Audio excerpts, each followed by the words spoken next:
শোনো গো রূপসী কন্যা গো, কার লাগিয়া গাথো ফুলের মালা।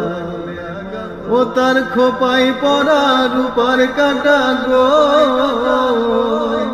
তার খোপাই পরা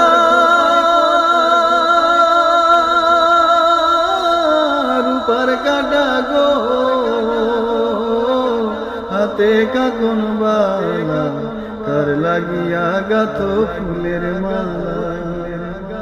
কলসি কাখে জল ভরিতে নিত্য আসো নদীর ঘাটে, ওরে চিকন চাকন গঠন গাঠন গো, হাতে বরণ ডালা, কার লাগিয়া গাথো ফুল।